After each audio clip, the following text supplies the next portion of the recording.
सुप्रभात। आपका स्वागत है इस ऑनलाइन क्लासेज में। मैं Chandrashekhar Roy, assistant professor, Kashi Sahu college Raikela, department of history, Kolhan university. आप सभी का स्वागत है। आज हम यूजी सेमेस्टर 6 के लिए पेपर नंबर 14 का विषय में बात करेंगे। और आज का जो मेरा टॉपिक है वो, चूंकि आपका इसमें इंडिपेंडेंस के पीरियड के लमसम में है, मतलब स्वतंत्रता के करीब में की घटनाएं पढ़ना है, उसमें आपका ड्राफ्टिंग ऑफ कॉन्स्टिट्यूशन भी आपका सिलेबस में मेंशन है। तो इसके पहले हम ड्राफ्टिंग ऑफ कॉन्स्टिट्यूशन पर एक वीडियो बना चुके हैं। आज हम उसी को थोड़ा सा विस्तार में बताने का प्रयास करेंगे।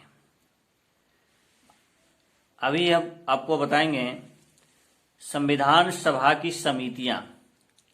संविधान निर्माण करने के लिए संविधान सभा का गठन हो गया, लेकिन इसके लिए समितियां बनाया गया था।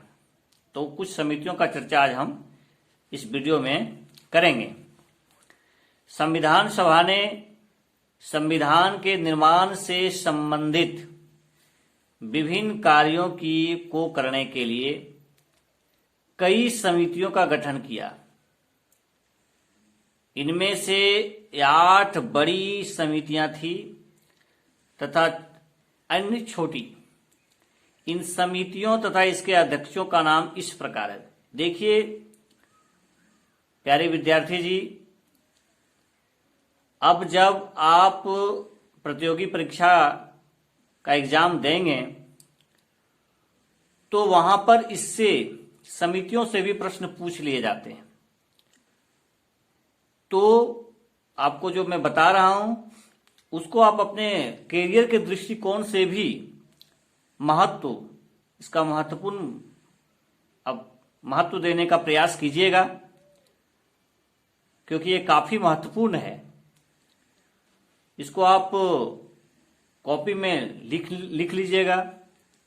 समिति का एक तरफ नाम लिख लीजिएगा, एक तरफ उसके जो अध्यक्ष थे, चेयरपर्सन थे, उनका नाम लिख लीजिएगा। तो इस तरह से यदि आप करेंगे तो फिर कोई भी प्रश्न छूटने का डर आपको नहीं सताएगा। तो हम लोग बात करते हैं बड़ी समितियों का। पहला हम चर्चा कर लें, क्योंकि अभी मैं आपको बताया था कि 8 बड़ी समितियां तथा अन्य छोटी समितियां थी। तो इसलिए अभी हम सबसे पहले चर्चा कर ले रहे हैं बड़ी समितियां का। ठीक है, तो पहला जो बड़ी समितियां थी संघ शक्ति समिति। ध्यान दीजिएगा, संघ शक्ति समिति, और जिसके अध्यक्ष थे जवाहरलाल नेहरू। फिर से मैं इसको रिपीट कर रहा हूं, संघ शक्ति समिति। संघ शक्ति समिति जिसके अध्यक्ष थे जवाहरलाल नेहरू। दूसरी जो सबसे बड़ी आपकी समितियां थी वो है आपका संघीय संविधान समिति। संघीय संविधान समिति, इनके भी अध्यक्ष जवाहरलाल नेहरू जी थे। नेक्स्ट जो बड़ी समितियां थी, प्रांतीय संविधान समिति, इनके जो अध्यक्ष थे वो आपके सरदार पटेल जी थे। सरदार वल्लभ भाई पटेल, आपको पता है भारत के वो पहले गृह मंत्री थे, home minister. He was the first home minister in India. तो ये सब चीज बहुत महत्वपूर्ण है कंपटीशन के परीक्षा में। इससे काफी संख्या में प्रश्न पूछ लिए जाते हैं। तो प्रांतीय संविधान समिति के जो अध्यक्ष थे वो सरदार पटेल जी थे। आगे जो बड़ी समितियां हैं, प्रारूप समिति, और प्रारूप समिति का जो अध्यक्ष थे doctor B R Ambedkar, doctor B R Ambedkar. Next है मौलिक अधिकारों, अल्पसंख्यकों एवं जनजातियों, बहिष्कृत क्षेत्रों के लिए सलाहकार समिति, परामर्शदाता समिति, इनके भी अध्यक्ष थे सरदार पटेल। और मौलिक अधिकार जो अभी इतना बोले मैं आपको, मौलिक अधिकारों, अल्पसंख्यकों, जनजातियों, इसके 5 उप समितियां थी इसके अंतर्गत। ठीक है, मौलिक अधिकारों समिति। पहला है मौलिक अधिकार उप समिति, मौलिक अधिकार उप समिति, इसके थे अध्यक्ष आपके जेबी कृपलानी, जेबी कृपलानी, इसको भूलिएगा नहीं। दूसरा है ख में आप बोल सकते हैं अल्पसंख्यक उप समिति। अल्पसंख्यक उप समिति के इसके जो अध्यक्ष हैं एच.सी. मुखर्जी, एच.सी. मुखर्जी। ठीक है। ग हैं उत्तर पूर्व सीमांत जनजाति क्षेत्र असम को छोड़कर तथा आंशिक रूप से छोड़े गए क्षेत्र के लिए उप समिति। इनका थे गोपीनाथ बरदोई, इनके जो चेयरपर्सन थे गोपीनाथ बरदोई थे। चलिए हम लोग चर्चा और कर लेते हैं। जैसे घ में इसी का उप समिति में छोड़े गए एवं आंशिक रूप से छोड़े गए क्षेत्रों, असम में सिंचित क्षेत्रों के अलावा के लिए उप समिति थे एवी ठक्कर। और अंगा में है उत्तर पश्चिम फ्रंटियर जनजातीय क्षेत्र उप समिति। ठीक है, इनकी समिति का नाम है। ठीक है, तो इनको ध्यान रखिएगा।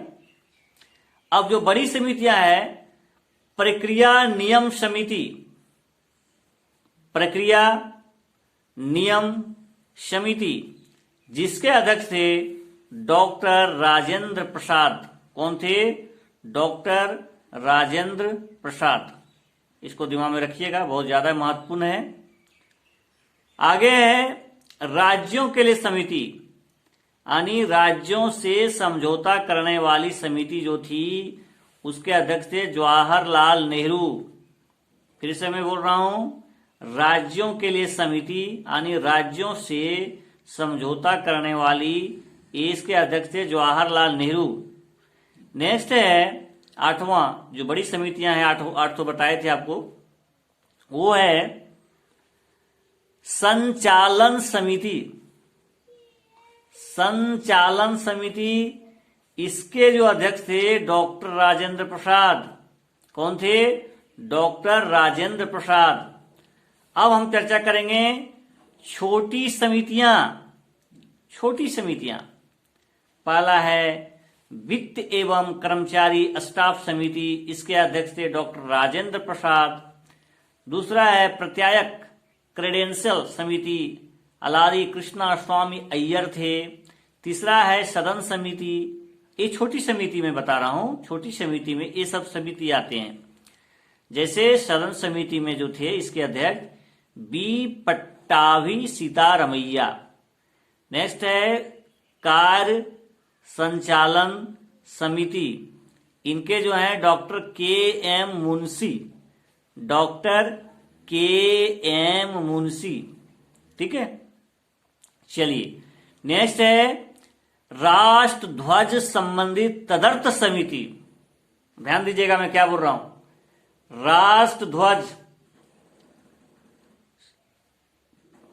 राष्ट्र ध्वज संबंधी तदर्थ समिति के जो अध्यक्ष थे डॉक्टर राजेंद्र प्रसाद।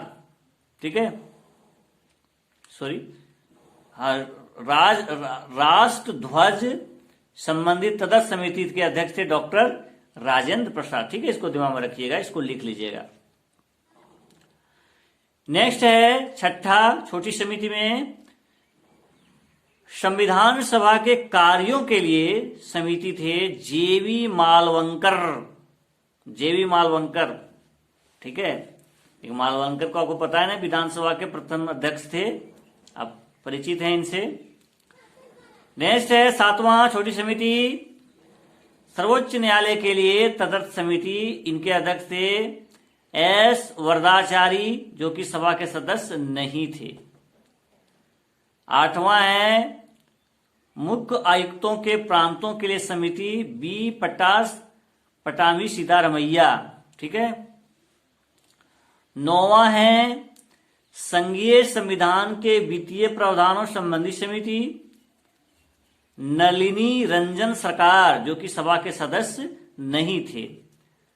नेक्स्ट है भाषाई प्रांत आयोग एसके डार, जो कि सभा के सदस्य भी नहीं थे। नेक्स्ट है प्रारूप संविधान की जांच के लिए, मान लिया प्रारूप संविधान, आपको पता है प्रारूप समिति के जो थे वो आपके भीमराव अंबेडकर थे, लेकिन जांच के लिए विशेष समिति जो जिनके अध्यक्ष थे वो थे Jawaharlal Nehru ji. He was the first prime minister of India. Next है 12वां प्रेस दीर्घाष समिति।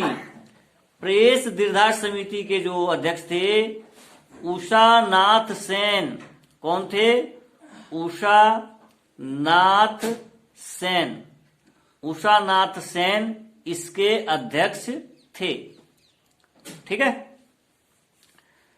13वां जो छोटी समिति है नागरिकता पर तदर्थ समिति, इसके अध्यक्ष थे एस वरदाचारी।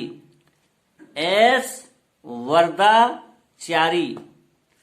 अब हम लोग बात करेंगे प्रारूप समिति के, ड्राफ्टिंग कमेटी। प्रारूप समिति के क्या रहा है उनका, कौन कौन मेंबर थे, क्या रहा इनकी कार्य प्रणाली, उसको हम लोग आज देखने का प्रयास इस वीडियो में करेंगे। तो संविधान सभा की सभी समितियों में, सेंटेंस को आप ध्यान रखिएगा कि संविधान सभा की सभी समितियों में सबसे ज्यादा महत्वपूर्ण थी प्रारूप समिति। अरे भैया आप तो काम तो कर लोगे, लेकिन उसका नक्शा सबसे बहुत इंपॉर्टेंट होता है कि कैसा खाका होगा, क्या इससे संबंधित होगा। तो सबसे महत्वपूर्ण था प्रारूप समिति। इसका गठन 29 अगस्त 1947 को हुआ था। 29 अगस्त 1947 को हुआ था, यानी 29 अगस्त 1947 को इसका जो है सो गठन हुआ था। यह वह समिति थी जिसे नए संविधान का प्रारूप तैयार करने की जिम्मेदारी सौंपी गई थी। यानी प्रारूप तैयार करने के लिए जो है सो इनको जिम्मेदारी प्रारूप समिति को सौंपी गई थी, इसीलिए तो इसका नाम तो प्रारूप समिति पड़ा। इसमें 7 सदस्य। देखिए मेंबर से भी संबंधित प्रश्न आपको पूछा जाता है सिविल सेवा में, इसीलिए इसको आप इग्नोर नहीं कर सकते हैं, इसको आपको ध्यान देने की आवश्यकता है। देखते हैं जिनके नाम थे। पहला है डॉक्टर बी.आर. अंबेडकर, इनके तो अध्यक्ष ही थे। दूसरा है एन. गोपाला स्वामी आयंगार। तीसरा है अल्लादी कृष्णा स्वामी अय्यर। चौथा है डॉक्टर के.एम. मुंशी। पांचवा है सैयद मोहम्मद सादुल्ला। छठा है एन. माधव राव, इन्होंने बी.एल. मित्र की जगह ली, जिन्होंने स्वास्थ्य कारण से त्यागपत्र दे दिए थे। सातवां है टी.टी. कृष्णाचारी। टी.टी.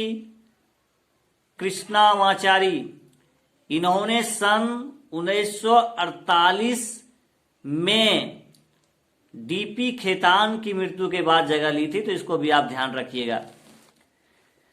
विभिन्न समितियों के प्रस्तावों पर विचार करने के बाद प्रारूप समिति ने भारत के संविधान का पहला प्रारूप तैयार कर लिया।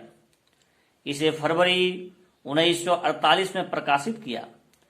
भारत के लोगों को इस प्रकार पर चर्चा करने और संशोधन का प्रस्ताव देने के लिए 8 माह का समय दिया। देखिए क्या तरीका था। उन्होंने विचार में रखा कि देखिए आप लोग को भी लगता है कि इसमें यदि कुछ सुधार होना चाहिए तो आप बताइए, हम इसमें सुधार करेंगे। 8 माह का समय दिया, मोहलत दिया कि आप जो है सो इसके बारे में आपके मन में कोई विचार है तो आप इसको दीजिए। ठीक है। लोगों की शिकायतों, आलोचना और सुझावों के परिप्रेक्ष्य में प्रारूप समिति ने दूसरा प्रारूप तैयार किया और अक्टूबर 1948 में प्रकाशित किया। लोगों के विचारों को शामिल करते हुए, उसमें कुछ संशोधन करते हुए दोबारा जो है सो इन्होंने तैयार किए, प्रकाशित किए अक्टूबर 1948 में। प्रारूप समिति ने अपना प्रारूप तैयार करने में 6 माह से भी कम का समय लिया, यानी 6 मंथ से भी इन्होंने प्रारूप तैयार करने में कम समय लगाया। इस दौरान उसकी कुल 141 बैठकें हुई, उसके बाद ये तैयार होता है। संविधान का प्रभाव में आना एक महत्वपूर्ण पॉइंट के रूप में देखिए, डॉक्टर BR अम्बेडकर ने सभा में 4 नवंबर 1948 को संविधान का अंतिम प्रारूप पेश किया। डेट याद रखिएगा, 4 नवंबर 1948 को संविधान का अंतिम प्रारूप पेश किया। ठीक है। इस बार संविधान में पहली बार पढ़ा गया, यानी इस बार जो है संविधान को पहली बार पढ़ा गया। ठीक है। सभा में इस पर 5 दिन 9 नवंबर 1949 तक आम चर्चा हुई। कॉमन बैठक जिसको बोलते हैं, डिस्कशन हुआ, क्या होना चाहिए, कैसा है, क्या इसमें सुधार की गुंजाइश है, सारे पक्षों पर डिस्कशन हुआ, वार्तालाप हुई, बातचीत हुई। संविधान पर दूसरी बार 15 नवंबर 1948 से विचार होना शुरू हुआ। इसमें संविधान पर खंड पर विचार किया गया। यह कार्य 17 अक्टूबर 1949 तक चला। इस अवधि में कम से कम 7,653 संशोधन प्रस्ताव आए, जिनमें से वास्तव में 2473 पर ही सभा में चर्चा हुई। 2473 पर ही संविधान सभा में चर्चा हुई। संविधान पर तीसरी बार 14 नवंबर 1949 को से विचार होना शुरू हुआ। डॉक्टर BR अम्बेडकर ने the constitution as settled by the assembly be passed प्रस्ताव पेश किया। संविधान के प्रारूप पर पेश इस प्रस्ताव को 26 नवंबर 1949 को पारित घोषित कर दिया। इस पर अध्यक्ष और सदस्यों के हस्ताक्षर कर लिए गए। सभा में कुल 299 सदस्यों में से उस दिन केवल 284 सदस्य उपस्थित थे, जिन्होंने संविधान पर हस्ताक्षर किए। संविधान की प्रस्तावना में 26 नवंबर 1949 का उल्लेख उस दिन के रूप में किया गया जिस दिन भारत के लोगों ने सभा में संविधान को अपनाया, लागू किया और स्वयं को संविधान सौंपा। 26 नवंबर 1949 को अपनाए गए संविधान में प्रस्तावना 395 अनुच्छेद और 8 अनुसूचियां थी। This is very very important, क्योंकि अभी तो बहुत सारा अनुसूचियां हो गई है, लेकिन जब इसका शुरुआत रूप था, उस समय मात्र 395 अनुच्छेद और 8 अनुसूचियां थी। प्रस्तावना को पूरे संविधान को लागू करने के बाद लागू किया गया, यानी प्रस्तावना जो है बाद में लागू किया गया। नए विधि मंत्री डॉक्टर BR अम्बेडकर ने सभा में संविधान के प्रारूप को रखा। उन्होंने सभा के कार्यकलापों में बढ़ चढ़कर हिस्सा लिया। उन्हें अपनी तर्कसंगत और प्रभावशाली दलीलों के लिए जाना जाता है। उन्हें भारत के संविधान के पिता के रूप में भी जाना जाता है, भीमराव अम्बेडकर को। ठीक है। तो थोड़ा सा हम लोग देख लें संविधान का प्रवर्तन, थोड़ा सा इसको देखते हैं। 26 नवंबर 1949 को नागरिकता, चुनाव, तदर्थ संसद, अस्थायी और प्रवर्तनशील नियम तथा छोटे शीर्षकों से जुड़े कुछ प्रावधान अनुच्छेद जैसे 5, 6, 7, 8, 9, 60, 324, 366, 367, 379, 380, 388, 391, 392 और 393 स्वतः ही लागू हो गए। संविधान के शेष प्रावधान 26 जनवरी 1950 को लागू हुए। इस दिन को संविधान की शुरुआत के दिन के रूप में भी जाना जाता है, इसलिए तो भारत में क्या मनाया जाता है, गणतंत्र दिवस, रिपब्लिक हो गए, और इसे गणतंत्र दिवस के रूप में मनाया जाता है। इस दिन को संविधान की शुरुआत के रूप में इसलिए चुना गया क्योंकि इसका अपना ऐतिहासिक महत्व है। इसी दिन 1930 में भारतीय राष्ट्रीय कांग्रेस के लाहौर अधिवेशन दिसंबर 1929 में पारित हुए संकल्प के आधार पर पूर्ण स्वराज दिवस मनाया गया था। इसको मैं फिर से रिपीट करता हूं। डियर स्टूडेंट्स, आपको पता है कि संविधान तो हमारा 26 नवंबर को ही हमारा तैयार हो गया, लेकिन उसको लागू किया गया 26 जनवरी 1950 को। इसके पीछे इसका ऐतिहासिक इंपॉर्टेंस है, जिसको मैं रिपीट करता हूं। क्या हुआ था, इसी दिन 1930 में, देखिए 1930 की घटना है, 1930 में भारतीय राष्ट्रीय कांग्रेस के लाहौर अधिवेशन जो दिसंबर 1929 में हुआ था, में पारित हुए संकल्प के आधार पर पूर्ण स्वराज दिवस मनाया गया था। आपको पता है उसमें जो है पंडित जवाहरलाल नेहरू जी थे अध्यक्ष। संविधान की शुरुआत के साथ ही भारतीय स्वतंत्रता अधिनियम 1947 और भारत शासन अधिनियम 1935 को समाप्त कर दिया गया। हालांकि abolition of privy council jurisdiction act 1949 लागू रहा।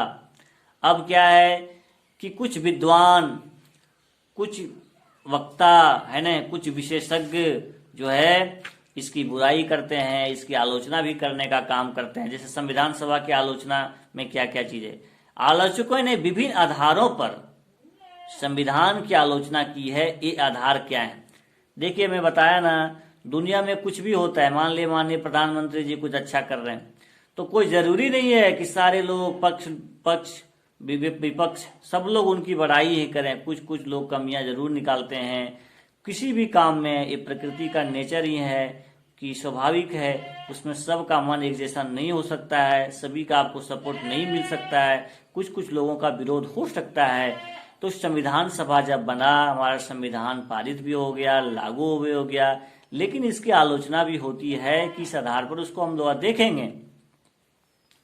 आधार ये है, ये बोलता है कि यह प्रतिनिधि निकाय नहीं था। पहला पॉइंट में बोलता है कि यह प्रतिनिधि निकाय नहीं था। आलोचकों ने दलीलें दी कि संविधान सभा प्रतिनिधि सभा नहीं थी क्योंकि इसके सदस्यों के चुनाव भारत के लोगों द्वारा व्यक्त मताधिकार के आधार पर नहीं हुआ था। अरे भाई, इसमें तो चुनाव प्रतिनिधियों के लोगों के द्वारा हुआ था, इसमें तो आम जनता तो भाग लिया नहीं, इसीलिए ये उतना अच्छा नहीं रहा। ये जो है सो अच्छा ढंग से इसका जो है सो निर्माण न हुआ। दूसरा जो तर्क दिया जाता है, संप्रभुता का अभाव है। आलोचकों का कहना है कि संविधान सभा एक संप्रभु निकाय नहीं थी क्योंकि इसका निर्माण ब्रिटिश सरकार के प्रस्तावों के आधार पर हुआ था। यह भी कहा जाता है कि संविधान सभा अपनी बैठकों से पहले ब्रिटिश सरकार से इजाजत लेती थी। कहने का मतलब है कि संप्रभु तो दिखता नहीं है क्योंकि ये अपनी सभा से पहले ब्रिटिश सरकार से परमिशन लेने का काम करता था, जो उचित नहीं है क्योंकि भारत एक स्वतंत्र देश है। ठीक है, तो इस तरह से इसको तर्क दे रहे हैं। कोई बोलते हैं तीसरा जो महत्वपूर्ण बिंदु है आलोचक का जो आधार है, वो बताते हैं समय की बर्बादी। आलोचकों के अनुसार संविधान सभा ने इसके निर्माण की जरूरत से ज्यादा समय ले लिया। उन्होंने कहा कि अमेरिका के संविधान निर्माता ने मात्र 4 माह में अपना पूरा काम कर लिया। और ये 2 साल से भी अधिक है ना।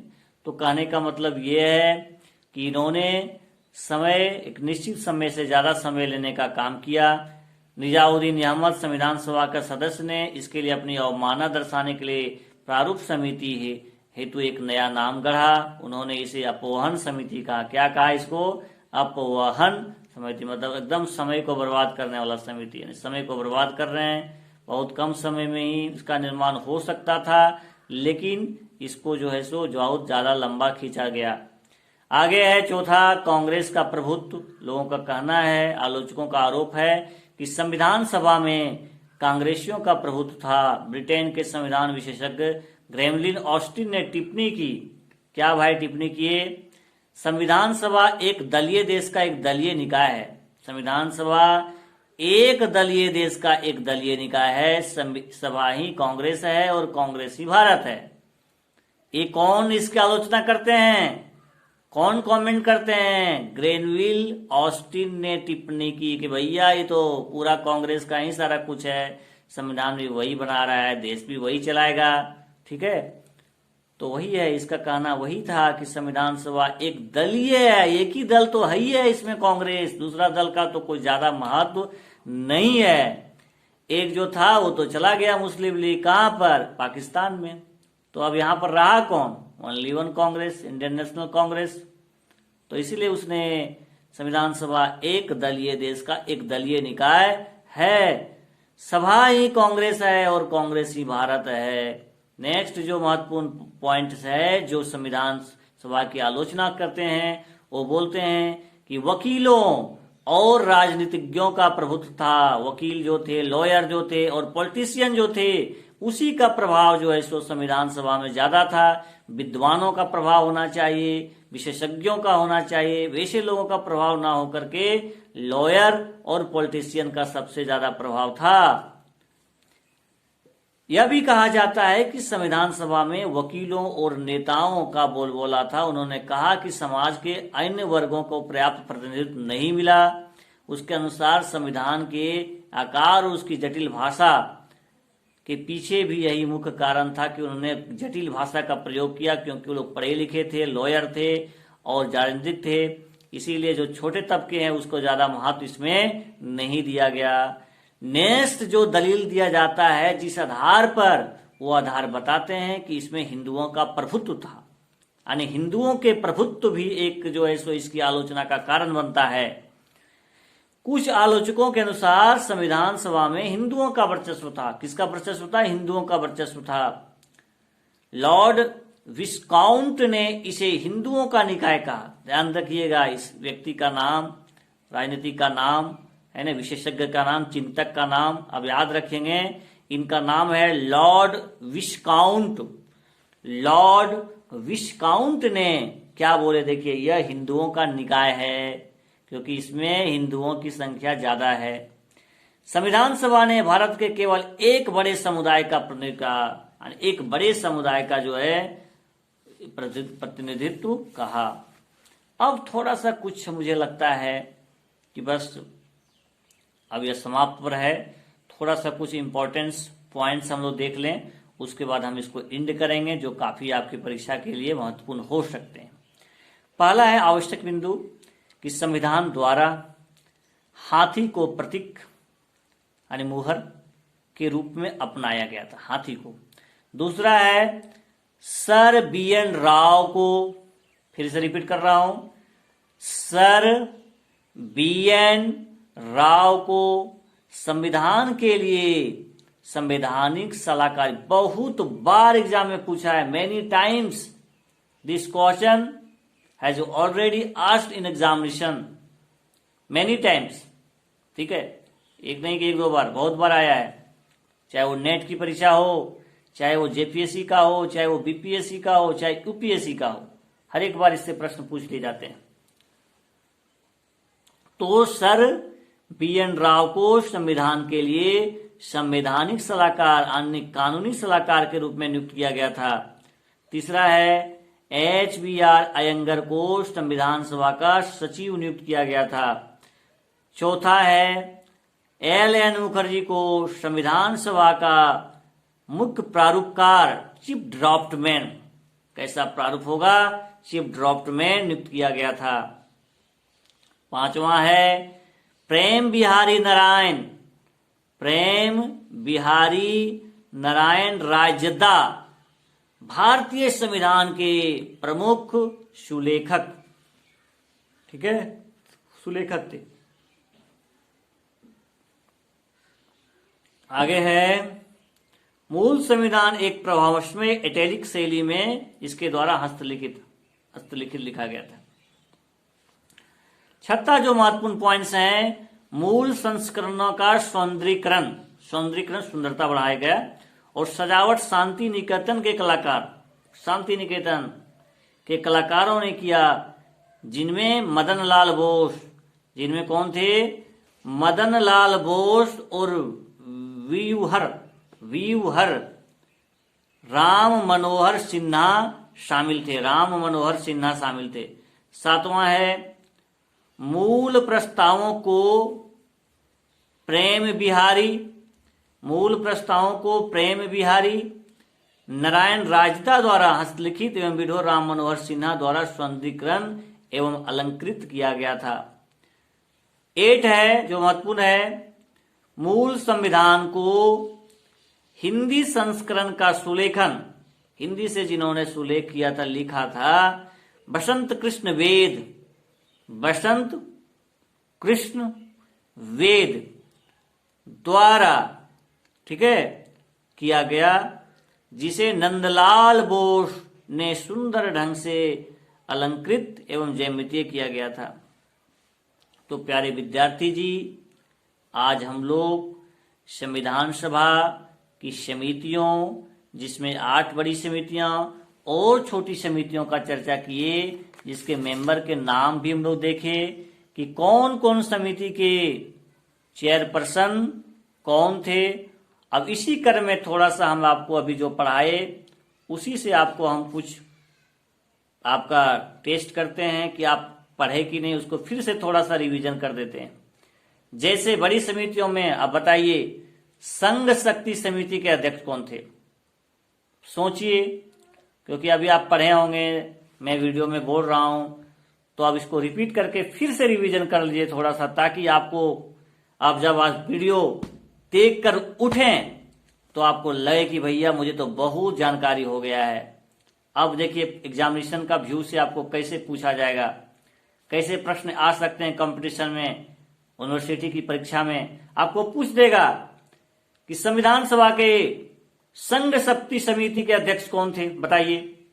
4 ऑप्शन दे देगा आपको, जवाहरलाल नेहरू, डॉक्टर राजेंद्र प्रसाद, भीमराव अंबेडकर, सरदार पटेल, बताइए कौन होगा। फिर से मैं रिपीट कर रहा हूं कि संघ शक्ति समिति के अध्यक्ष कौन थे। Option A Jawaharlal Nehru, option B doctor Rajendra Prasad, option C Veer Ambedkar, option D आपका जो है सो पटेल। कौन होगा बताइए। अभी मैं बताया था ना कि संघ शक्ति समिति के जो अध्यक्ष थे वो आपके थे जवाहरलाल नेहरू। कौन थे? जवाहरलाल नेहरू।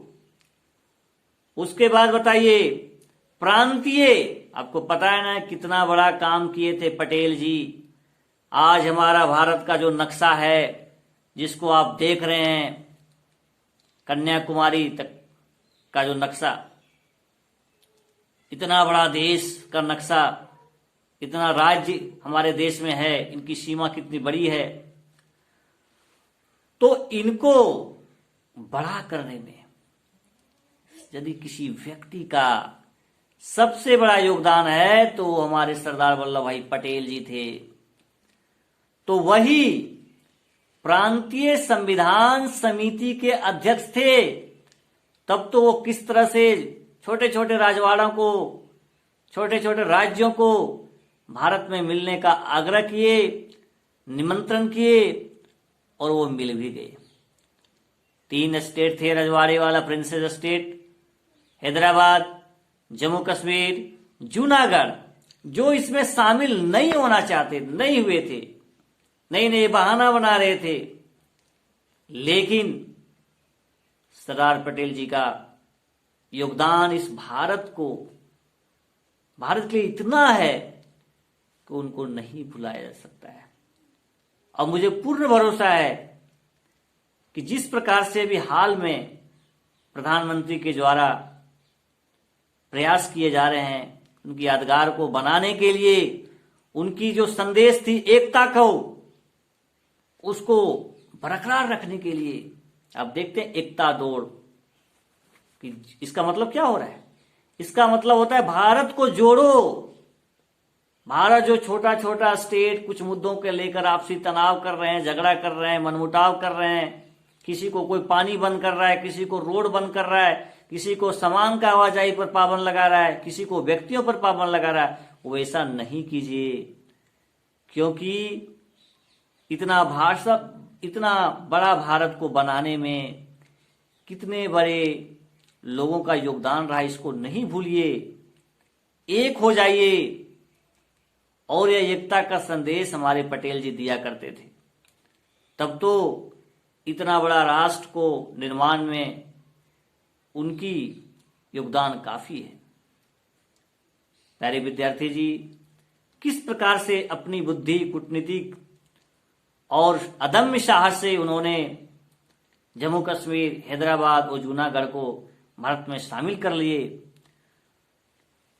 और क्योंकि संघ समिति, प्रांतीय संविधान समिति के भी वो अध्यक्ष थे पटेल जी, तो इसलिए आज हम लोग बड़ी समितियां, छोटी समितियां, प्रारूप समिति, जिसके मेंबर के बारे में भी चर्चा करने का प्रयास कर रहे हैं, आपको बताए भी हैं, जो काफी एग्जामिनेशन के पॉइंट्स व्यू से महत्वपूर्ण हो जाते हैं। क्योंकि आपको पता है कि जैसे संचालन समिति के अध्यक्ष, तो संचालन समिति के अध्यक्ष थे डॉक्टर राजेंद्र प्रसाद। प्रारूप समिति के आप जानते हैं बी आर अम्बेडकर। और प्रारूप समिति के बारे में भी हम एक स्पेशल चर्चा की। कब हुआ इसका गठन, कैसे रिपोर्ट दिया, सारी बातों का चर्चा हम इस वीडियो में आज कर लिए हैं। थोड़ा सा इसको 1-2 मिनट में हम लोग कंक्लूड करते हैं, समाप्त करते हैं अब लेक्चर। संविधान सभा की सभी समितियों में सबसे ज्यादा कौन महत्वपूर्ण था? प्रारूप समिति में आपको बताया। और इसका गठन बताइए कब हुआ था? 29 अगस्त 1947 को हुआ था। ये डेट को याद रखिए, एकदम खींच दीजिए उसको, एकदम लगा दीजिए उसमें हाइलाइटर, डेट को इंपॉर्टेंट रखिए कि गठन कब हुआ था। 29 अगस्त 1947 को इसका गठन हुआ था। यह वह समिति थी जिसे नए संविधान का जो है सो प्रारूप तैयार करने के लिए गठित किया गया था। इसमें 7 सदस्य। पूछ देगा how many member were drafting committee, तो देयर वेयर 7 मेंबर्स। 7 सदस्य थे जिनके नाम इस प्रकार हैं, following this name, 7 members of drafting committee. पहला है डॉक्टर बी आर अम्बेडकर, ये तो अध्यक्ष थे। दूसरा है एन गोपाला स्वामी अयंगर। तीसरा है अल्लादी कृष्णा स्वामी अय्यर। चौथा है डॉक्टर के एम मुंशी। पांचवा है सैयद मोहम्मद सादुल्ला। छठा है एन माधवन। ठीक है, इन्होंने बीएल मित्र की जगह ली थी, बीएल मित्र की जगह इन्होंने ली थी, जो स्वास्थ्य के कारण से त्यागपत्र दे दिए थे। और सातवां है टी कृष्णाचारी। टी कृष्णाचारी, इन्होंने सन 1948 में डीपी खेतान की मृत्यु के बाद उनकी जगह ली थी। किनकी जगह ली थी? डॉक्टर डीपी खेतान के जगह पर इनकी जो है सो हुई थी नियुक्ति। और इनका नाम क्या था? टी कृष्णाचारी। ठीक है, तो 7 मेंबर ये थे। अब थोड़ा सा टाइम भी देख लीजिए। प्रारूप समिति ने अपना प्रारूप तैयार करने में 6 माह से भी अधिक 6 माह से भी कम समय लिया, अधिक नहीं कम समय लिया। इस दौरान उसकी कुल 141 बैठकें हुई। कितना बैठकें हुई? 141। तो विद्यार्थी जी, आज हम लोग बहुत संक्षिप्त ढंग से लेकिन अच्छे ढंग से हम लोग संविधान की समितियों के बारे में चर्चा किए। संविधान का जो पहला प्रारूप था कैसे था, कितना अनुसूचियां थी, कितने अनुच्छेद थे, इसका चर्चा आज हम लोग अच्छे ढंग से करने का प्रयास किए। आज के लिए बस इतना। आप सभी को बहुत बहुत धन्यवाद।